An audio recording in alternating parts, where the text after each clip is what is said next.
How do you find love as a female neurosurgery resident? Well, let me tell you the story of me and my husband. Today makes the 14th anniversary of my husband and I's first date in 2009. I'm going to give you a brief synopsis of how we met and how our first date went. I was 28 years old and I was a third-year neurosurgery resident, and I didn't know if I would honestly ever find anybody. I knew that I didn't want to do it Grey's Anatomy style and try to find somebody in the hospital. So I went on eHarmony. I know it sounds kind of sketch, but at the time that was all that was really available. So I filled out this entire questionnaire, paid my $50 so I could join this dating website.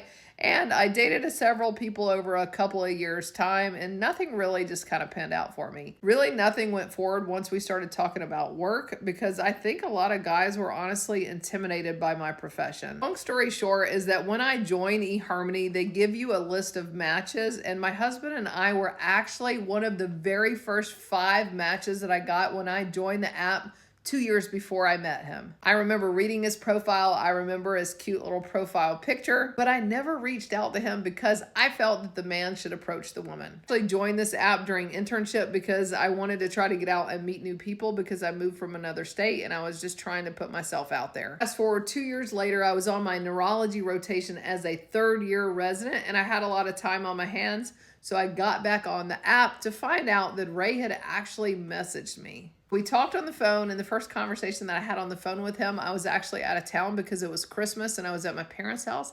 We talked on the phone for 3 freaking hours. He seemed really unbothered by the fact that I was a resident physician, and I didn't tell him at the time that I was in neurosurgery. We decided after I got back from Christmas break that we would go out on a date. That was December 28th, 2009. I lived in Durham at the time because I was a resident at Duke, and I drove 45 minutes to go to Raleigh to meet this random guy that I talked on the phone for a few hours at a bar. Already been on enough dates to know that I'm only going to have 1 or 2 drinks. We're not going to have food because I want to keep it short and sweet, because if it sucks, I want to be able to bounce ASAP. We had 2 drinks and I was having a good time. So we ordered dinner, and you know what I ordered? I ordered freaking salad. And if you know me, I hate salad. I was trying to make a good impression. I choked down the salad and we talked about so much that night. I think we spent like 2 hours there and it was such a good time. Like, he made me feel comfortable. He was super funny and I laughed so much, and we didn't really talk about work, which